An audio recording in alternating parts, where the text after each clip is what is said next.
Hi, everyone. Good morning, good afternoon to you all. I'm Christina Hadart. If we haven't met before, I'm an independent vendor agnostic consultant, strategist, and author of the State of AI in DAM research.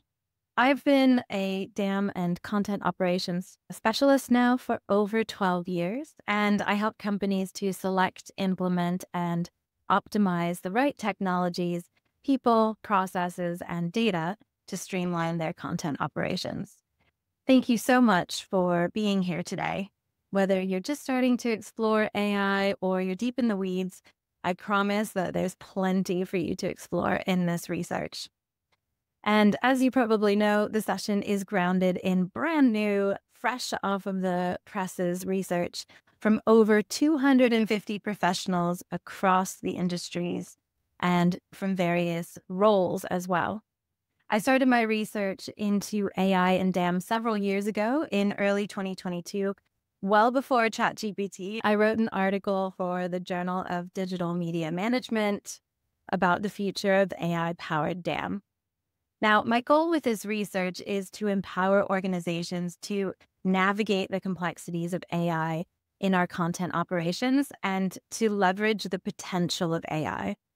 This is the only research of its kind, the only vendor-agnostic, unbiased research where we get to hear from the entire community, many of you here on the webinar now, about what is really going on with AI and DAM and how we manage content. So this is really special, and we want this to be a conversation, not a lecture. The research is all about opening up the conversation within our community.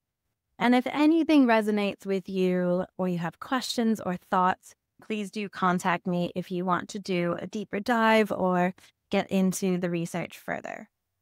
Today's session is about cutting through the noise around AI and exploring what's really happening in content operations and DAM. We're going to start with the key findings from this year's research, and this is a benchmark on what's working for you, what's not working for you, and what's shifting.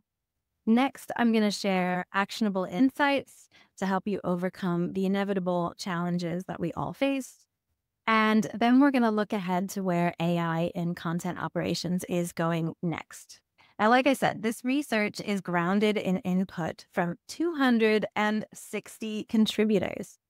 We had a really diverse group of people respond. So we had brands and organizations, consultants, system integrators, as well as DAM and AI vendors themselves, and from across various roles, all the way from executive leadership to marketing and creative professionals, platform owners, DAM managers, and IT and technical teams.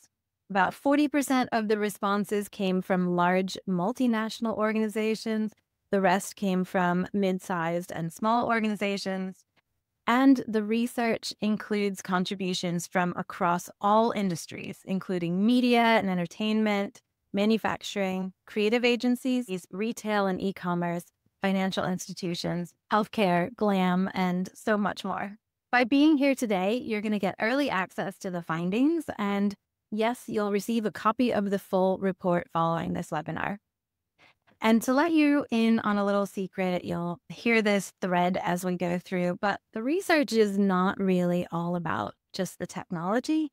It's about the people, the processes, and the data around how we build a smarter, scalable way to manage content with AI assisting us. Before we dive into the technology, let's talk about something a little more human, how we feel about AI. So our relationship with AI, despite the fact that it is a machine, is deeply human. It's emotional, it's uncertain, and it's often contradictory. One moment, we're totally amazed by what it can do, and the next, we're terrified about the possibilities. If the AI revolution feels like a roller coaster, you are not alone. I'm there with you. One day it's exciting, and the next day it's completely overwhelming. Now, this emotional journey actually mirrors the Elizabeth Kubler-Ross change curve, which is what you're seeing now. This is a model originally used to understand how we respond to grief, but also it's now widely applied to how we respond emotionally as individuals to change, any sort of changes. Change often comes as a shock to us. And then we go quickly into denial. Well, AI is fine, but it's not really going to take over and change the way that we work. AI is not going to become a big thing, right? Then we dip into frustration, confusion, and resistance. And that's where we're kind of in that lull at the bottom. But then we start to come out of it with experimentation, learning, and eventually integration, where AI just becomes part of the way that we work, not a disruption. Think about it a little bit of like how spreadsheets became a way of working. It's not strange that we don't use ledger books anymore. And the important thing is that this curve isn't a flaw in us. All of us have to go through this emotional roller coaster. Some of us will go through it faster than others. And some of us will stay at the left-hand side in shock and denial for a little bit longer. And others will go, hey, I want to try it out. Going through this emotional roller coaster is a sign that we're adapting to something big and fast and new, and that's okay. What we found in the research was that more than 80% of people in the research said that they're feeling optimistic about AI. We're showing excitement and curiosity. The average optimism score out of 260 individuals from across all parts of content operations was 7.8 on the personal optimism score for AI. Now, personally, and this may be true for some of you as well, I really flip back and forth several times a day even between scared, frustrated, and, oh, maybe I should try that in AI and see what happens. And I just want to reiterate that this session, this research is not a promotion for or against AI. I'm not encouraging you to go out and buy anything, to start using AI. I'm not pushing you in one direction or the other. This is about starting a conversation about what's really happening and reflecting on what we've learned from this research. What's interesting is when we broke this down by roles, so what do people do in their daily work, we found that executive leadership are much more optimistic than many others in organizations.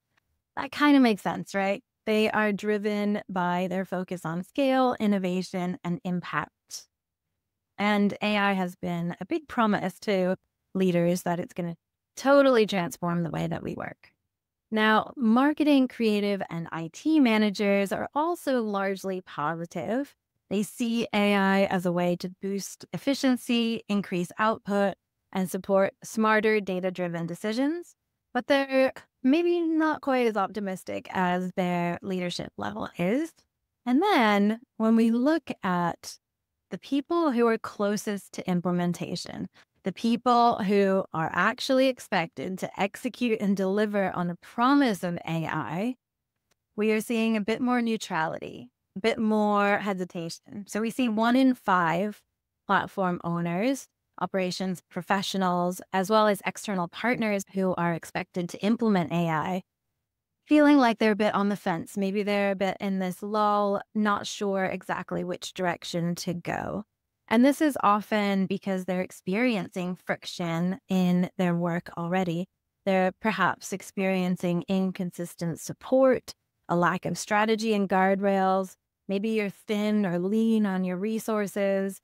And maybe there are also some uncertainties about your skill set, or there's some learning that needs to be done. So what we're seeing here is that really the community is not resisting AI. Actually, we're largely optimistic about AI, but we are asking the right questions, which is, will this really help me? And will my organization back me up when I use it? Okay, let's look at another way to understand how we are reacting to the changes brought about by the AI revolution.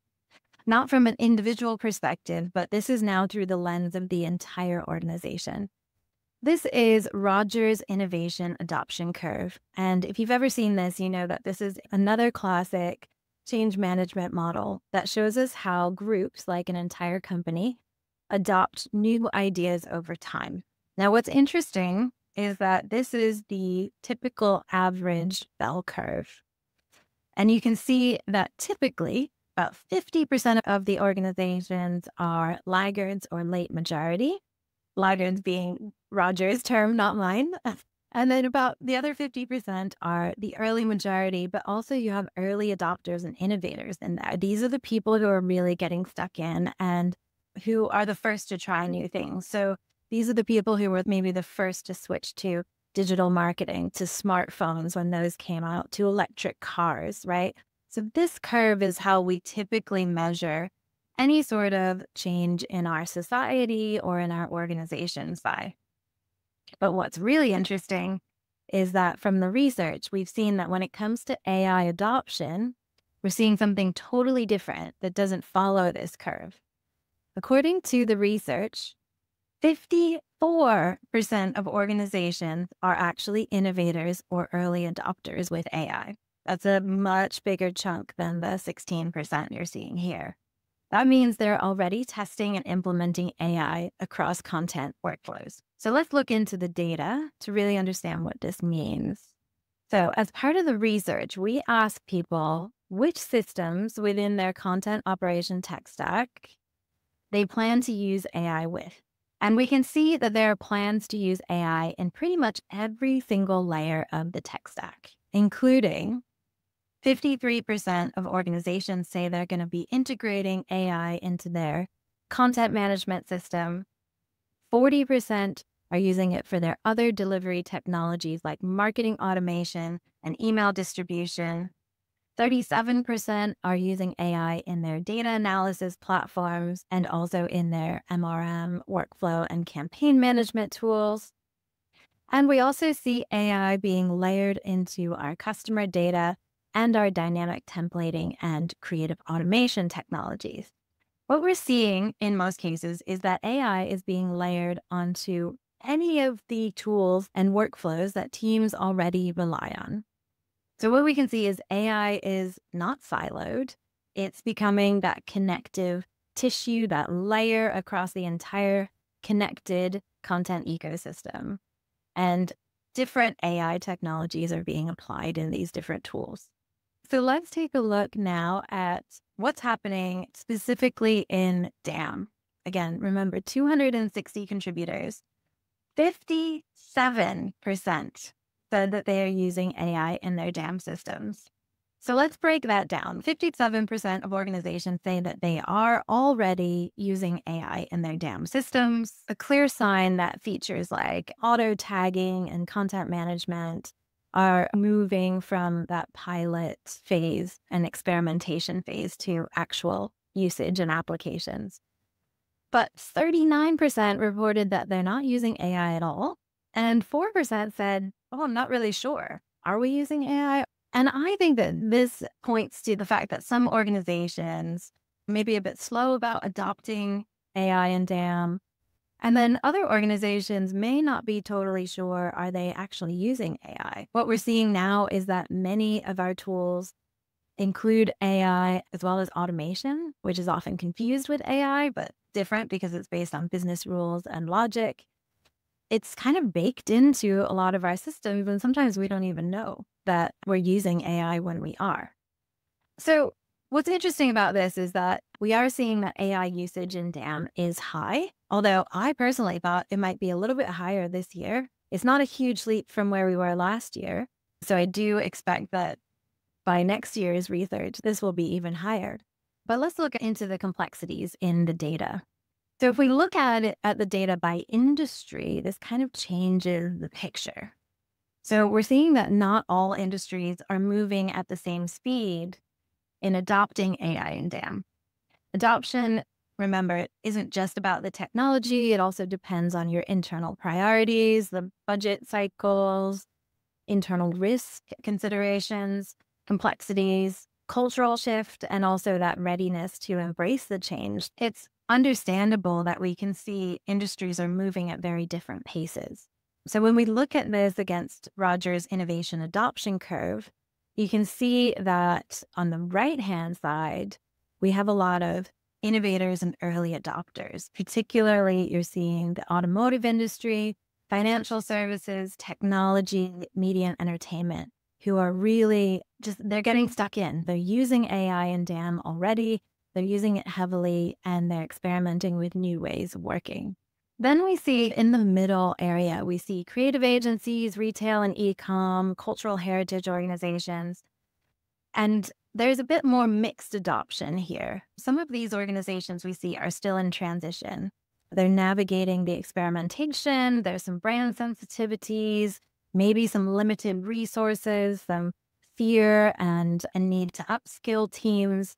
There may be all sorts happening here that's causing these teams to have mixed adoption. And then on the left-hand side, on the kind of slower to adopt, but still experimenting now, they're still in the late majority. We're seeing pharma, healthcare, and life sciences. Now, this one is interesting. So 67% of pharmaceuticals, healthcare, and life sciences said that they are not using AI and DAM.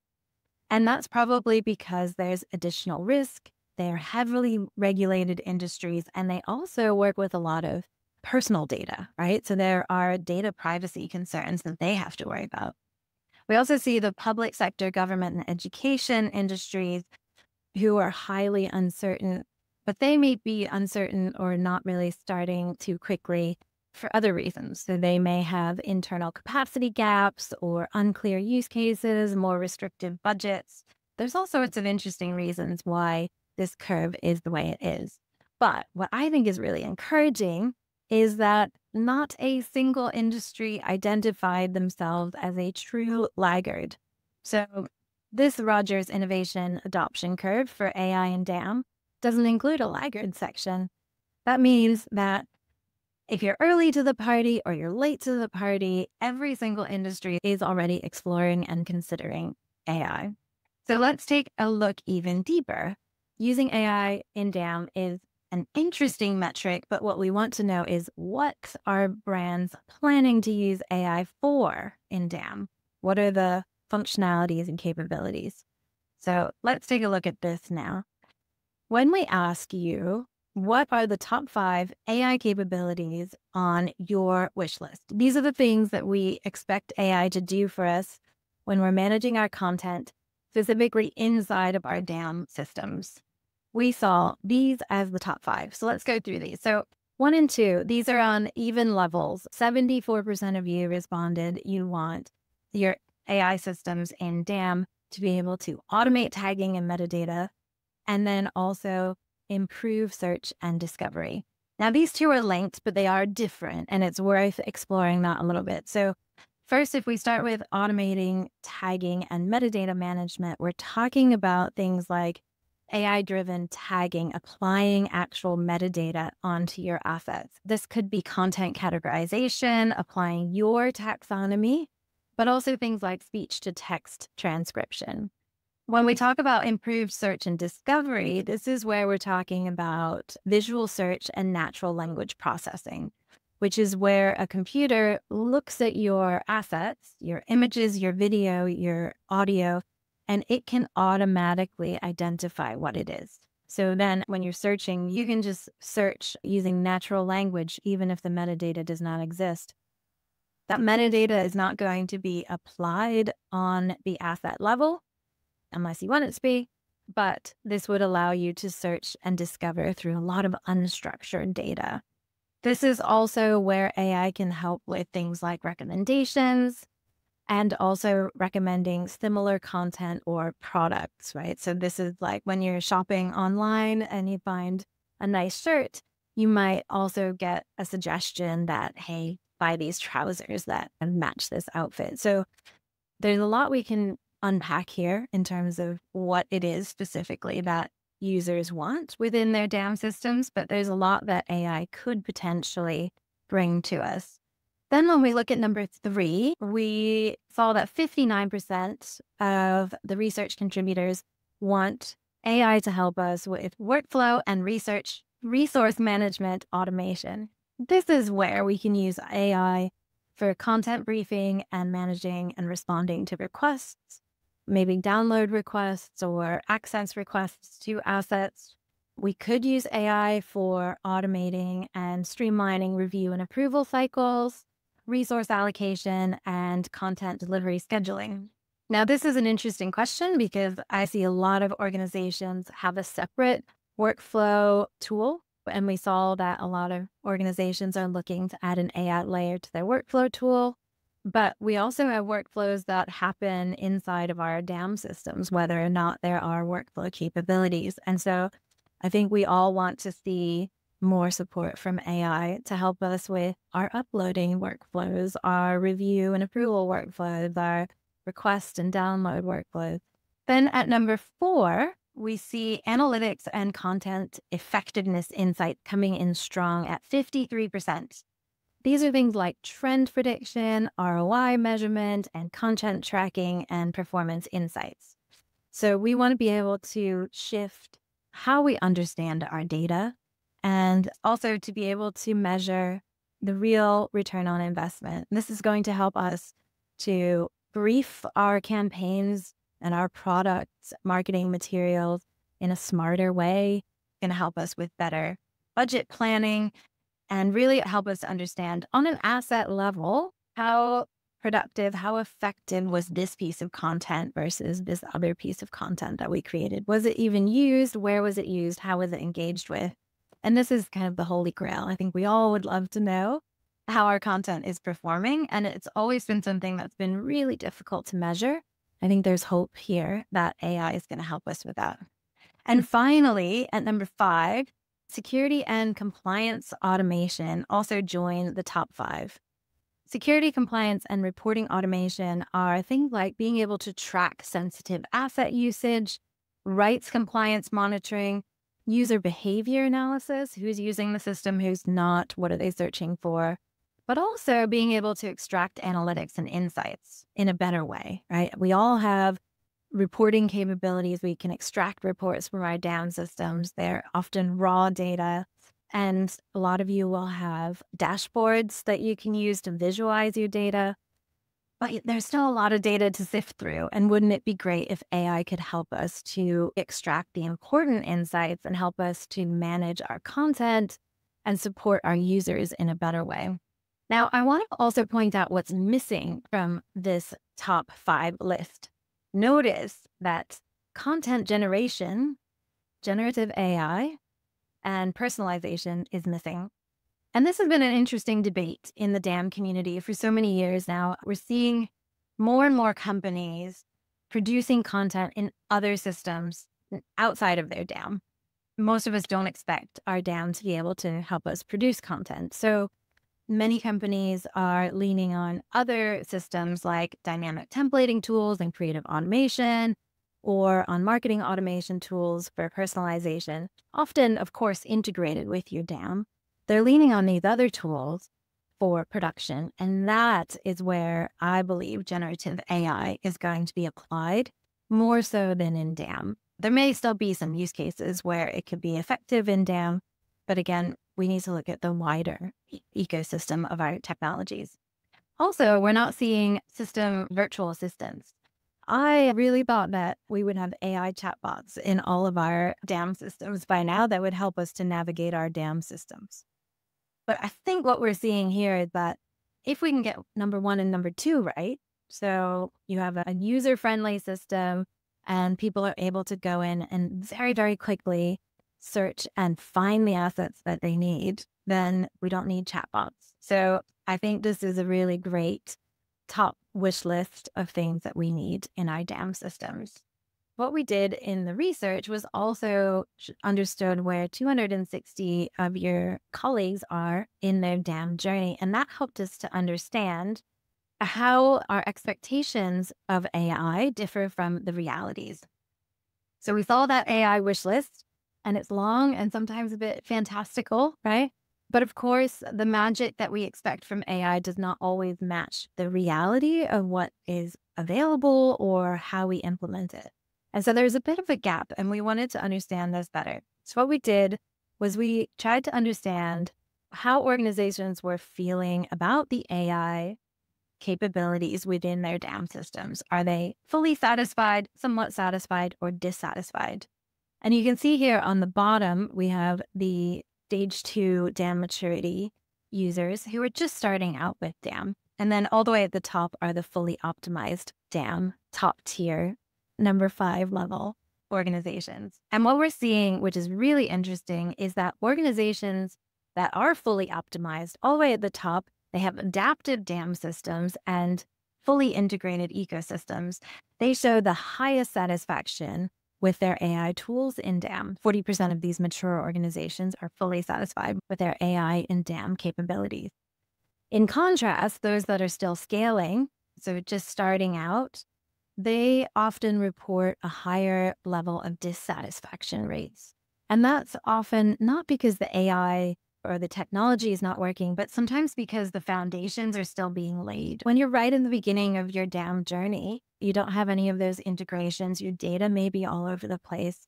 So this is when we really need to remember that AI in DAM can only perform as well as the systems, the structures, and the governance that it connects to.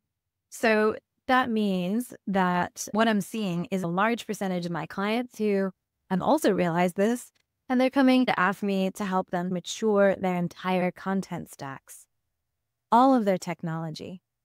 So they're realizing if we want to really leverage AI, we have to level up our legacy systems. We have to help people navigate these changes. We have to improve our processes, and we have to make sure all the data is clean, correct, and orchestrated across the entire tech stack. So remember, AI is only going to be as effective as the ecosystem it lives in, and the data is here to prove that to us.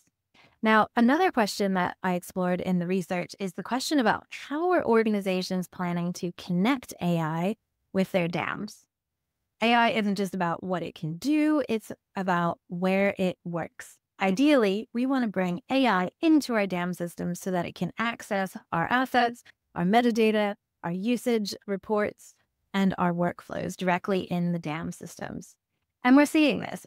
46% of organizations say that they are using pre-built plugins from DAM vendors. 43% expect vendors to be able to build AI natively, bake it into the tool so that you are able to use AI directly out of the box when you're starting out with your DAM. And interestingly, 40% are also integrating their AI tools into DAM using API bespoke integrations. So they're developing their own integrations. And this is really powerful. I'm seeing a lot of organizations do this because it means if you bring your own AI to the party, you can control it. You have full control over the privacy, how it's trained, the data, your intellectual property. And this is more and more becoming the route that a lot of organizations are taking because they realize there are risks to giving your data to AI and letting other large language models leverage that. We're also seeing fewer and fewer organizations who say, I just want to use an AI tool separately. Most organizations recognize that they have to integrate their AI into DAM and other technologies to make it really work. All right, now let's take a look at some of the objectives and obstacles in the real world, right? So before we jump into anything new, rather than chasing the shiny new thing, the most successful brands are really asking, why? Why are we going to invest in AI? What is it going to bring us? How is it going to impact us? What are the risks? And why do we need to do this now? And here's what we saw teams actually want from AI in the next 12 months. We saw that 70% expect it to boost efficiency and productivity. Others are chasing time savings and speed to market, and others are focusing on improving data quality and insights. So what does this mean for us? It means that across roles, the goals align. There's a trend toward using AI to make all of our content operations work better. We want to scale the impact, automate the repetitive tasks, and move faster and serve better. And I think this is great because a lot of us are just teams, very small teams, lean teams already. And we want to be able to use AI to help us to manage this huge influx of new content that's coming in, often AI generated content. So we need AI to help us to manage all of this content as well. And if we're able to achieve these outcomes, then the question is, what's the impact AI is having on content operations right now? So what we're seeing is that AI is really triggering modernization. 64% of organizations are using it as a reason to upgrade legacy tools. Like I said, I have a lot of clients coming to me now and saying, hey, I think we need to get our foundations right, make sure we have the right technology in place. And AI is the driving agent that's forcing teams to modernize and to mature their tech stacks. Another 61% are investing in brand new technologies. Sometimes you have to bring in new tools as well. And very excitingly, 53% are investing in training their teams. Now, the next three have a much smaller percentage, but I do want to recognize the other impacts of AI. Right? So these are the top three. And now what you're going to see are the bottom three. So interestingly, 18% of organizations said that they think that AI is going to require them to expand their teams. And then, interestingly enough, only 14% of research participants expect AI to lead to job losses. So what we're seeing here is that more organizations are expecting to hire than to fire. And that's really good. And that kind of goes back to the training the teams, right? So we can hopefully upskill our existing staff, hire in new staff where we need to fill any skills gaps rather than reducing our headcount. But I do want to recognize this is unfortunately the reality for some organizations. And then finally, we see that some organizations are also looking to hire in external expertise. So we're seeing that the AI revolution is having some interesting knock-on impacts in the way that brands are transforming the way that they're working. I feel like we're finally seeing the true effects of digital transformation that we've all been talking about for so long, because AI is actually pushing and driving and triggering organizations to scale and to get more meaningful results. And they have to make changes to make this possible. And we can't talk about all the amazing things that we can do with AI without talking about some of the challenges as well. We see one of the top challenges being data privacy, security, and rights management, followed by training AI models to meet business needs. We also see a lot of concerns still around ethics and AI biases. This is a good thing. We need to be aware of the ethical questions and AI biases, and I'm very pleased to see that organizations are truly considering this. 35% say that a barrier to adoption are the integration issues and complexities. And this is an interesting one because there are so many different AI tools available. And then we come on to, well, which tools do we use? Choosing and implementing the right AI tools is very, very complicated. There are tens of thousands of AI tools out there right now, and starting to sift through those is a real challenge. So we're seeing different industries also responding differently. Obviously, data privacy, security, and rights management is particularly interesting for financial services and pharmaceutical organizations. We see things like concerns about ethics and AI biases, particularly strong barrier for GLAM and nonprofit organizations. But across all industries, we're seeing these are the top barriers into AI adoption. And then when we break it down into the different DAM maturity level, at an early stage, one of the biggest barriers is the concern about ethics and AI biases. Again, I feel like this is a really good thing that people are going into AI with their eyes open. This is also probably a result of when you're just starting out, you're obviously using generic AI tools. You haven't trained them yet. They're not specific. You haven't been able to decide which AI tool is most suited and most ethically suited to your organization.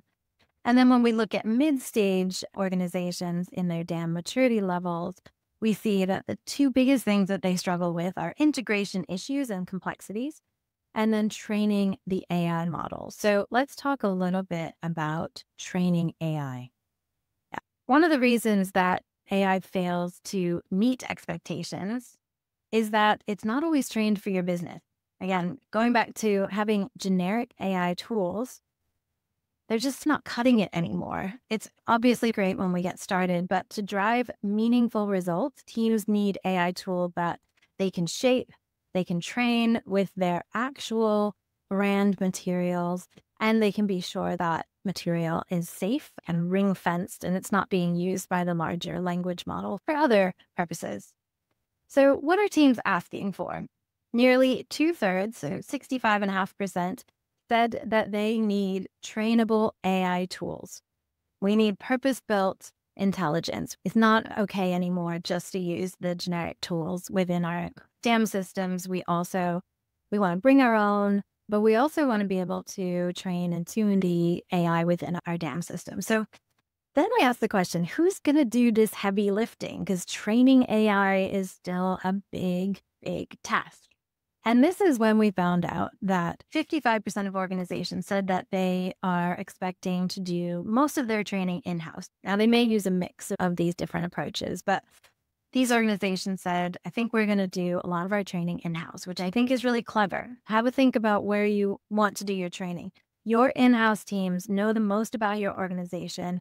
They have the most knowledge. So definitely work with your in-house teams. And again, this is where maybe organizations are saying we need to hire more people in because our in-house team maybe can't do everything. So this is where you might hire some people into your in-house teams, or 44% are also working with consultants and partners. So they're hiring in skills as and when they need that support to train up their AI tools. Now, what I'm really pleased about compared to last year is that we are seeing fewer people relying on the vendors to do the training. We're only seeing 34 and 28% relying on DAM vendors or AI vendors to do the training for you. And I think this is good that this number is coming down, because the reality is when you're training your AI, you need to be able to take ownership and control of that training process and that moderation. To do that, you do need to make sure that that training involves your in-house teams and any other support that you need. Your vendors aren't going to be doing the training for you. They may provide some tools that can help you with this, but for the most part, we should be doing our own training. All right. Now let's talk a little bit about our strategies. Does your organization have an AI strategy? So 64% of organizations say that yes, they have an AI strategy. It's in place right now. But still, about a third of organizations are saying that they don't have a strategy. And this is really interesting because no matter how excited we are about AI, we're not going to be able to shift into action if we don't have a strategy. So we need a strategy in place to enable this change. And the strategy is also going to help us make sure we don't go chasing some shiny new tech. Okay, so this is really important. Again, we don't have time to deep dive into this, and I'd love to do a separate session just about building your strategy. But here are 6 easy steps to start thinking about your AI strategy and to make sure that your organization is enabling AI in DAM, but also across all of your content operations. So firstly, define the why. Why are we investing? What use cases are we trying to solve? What is the real problem here? Like I said, there's tens of thousands of AI tools. You need to know exactly which problems you're trying to solve. Then assess your readiness in terms of the organizational maturity. What's the state of your digital content and your data? Is it even ready for training AI or being absorbed into the AI models? Then start with your team, your cross-functional team. Get people together from all parts of the business. This is going to impact everybody. So get everybody in a room together to talk about it because you're going to need help with this. Then I recommend starting with some safe experimentation.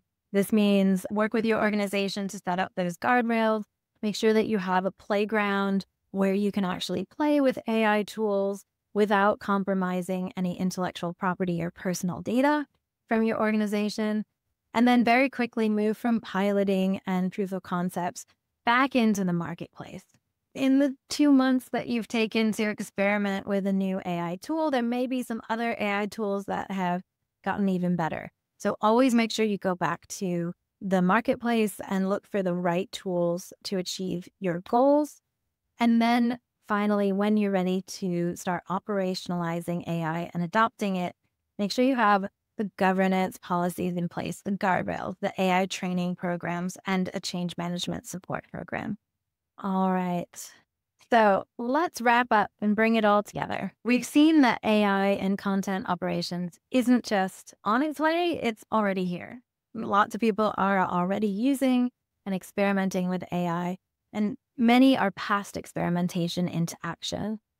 But the adoption is still relatively uneven. There's a lot of questions, and success depends on much more than just plugging in our new tools. So this year's research revealed a shift from curiosity to confident experimentation, if I may call it that. I would say on average, most organizations are now experimenting. They're getting a little bit more comfortable. Maybe they've started implementing one or two tools across the organization, like an OpenAI, Claude, something like that, to help them manage their operations. And now we can start to use other tools, the more specialized AI tools. But we also see a lot of organizations are kind of still stuck or unsure, or there are many other barriers in their way. And why are we seeing this? Well, because often these organizations are missing a strategy, they're not aligned, or maybe they're not ready to scale with AI, and that's got an impact, right? So it's really important to make sure that we have the foundations right before we jump into this. I've seen organizations jump into AI, get themselves into a lot of trouble, and invest far too much in experimentation. And it can be a disruptive, and not in a good way, disruptive exploration if it's not done right. So I highly recommend that if you take away anything from this report and this research, are these three things. The AI strategy is absolutely a missing link. So the fact that 1 in 3 organizations still lack a formal AI strategy is kind of surprising to me. But of course, I understand all organizations move at a different pace. But we want all organizations to have an AI strategy. Before you even start talking about AI, there should be a conversation about what's the risk appetite of my organization. And this is what's going to differentiate your organization from innovation, like true competitive innovation, and just some scattered experimentation with different tools. So you need that strategy in place to effectively have true transformation. Then there's trainable and transparent AI. We see that brands no longer are content with kind of the generic AI out there. They want a lot more. They want the right kind of AI. They want to be able to train AI. They want to moderate it with human oversight, right? We definitely still need humans in the loop. And they want it to be aligned with brand-specific metadata and their own workflows. So AI needs to be more than just a black box. We need to be brand aware. We need to know what data we're grounding our AI findings in, and that needs to be your brand data. And then finally, I truly believe, and it'll be interesting to see what happens in the next 6 to 12 months, that AI will evolve beyond just individual features into more of a layer that sits across the entire tech stack. And I think we're heading toward modular AI agents. So basically little AI agents that, act as our assistants. They run around across the entire content tech stack, across DAM, across CMS, across PIM, across our workflows. And they're going to collaborate with us to get the right content and the right data and bring it to us in a way that is easy to absorb. I'm hoping that we get out of a place where we have even more siloed tools, right? I think the danger with AI is that we could have a situation where, we're adding another AI tool that does this, another AI tool that does that, and it's creating even more silos. So I think that there's also a place where we might get to where AI is starting to build its own integrations. We're already seeing a lot of low code, no code integration. And we're also seeing AI being a lot smarter about data sharing. I think watch this space. It's going to be really interesting what we see. So the future of AI in content operations, it may feel a little bit chaotic and overwhelming at times, but I would say it's purposeful and it is also human. We're coming to the end of this 1-hour session, and I feel like I've only been able to share with you the results of the research. But there's so much more that we can talk about, and I want to deep dive into this. And the research, like I said, is a bit of a conversation starter. So I'd like to hold some more sessions this year to talk with all of you about how you're feeling, about how things are going. But I want to know, what would you like to see more of in future AI and DAM sessions? Or which resources would you like? So these could be AI feature deep dives, vendor spotlight demos, case studies, art of the possible, AI for specific industries. Maybe you want to deep dive into how to build your strategies and frameworks, governance, change management. What would you like to see? Or maybe we should all just get together and do some roundtables and community discussions. Let me know. I just want to wrap up with a huge thank you to all of the amazing individuals. Many of you I know are joining today who contributed to this research. Truly, thank you so much for your time and for sharing your ideas and your thoughts and your experiences with AI in DAM and across your content operations. And also a huge thank you to the organizations who supported this research. I couldn't have done this without them. So thank you very much to Woodwing, Orange Logic, Tenovus, Canto, Chili Publish, and Sitecore for supporting this work. Please do reach out to me if you have any other questions. Thank you so much, everybody. Have a great day.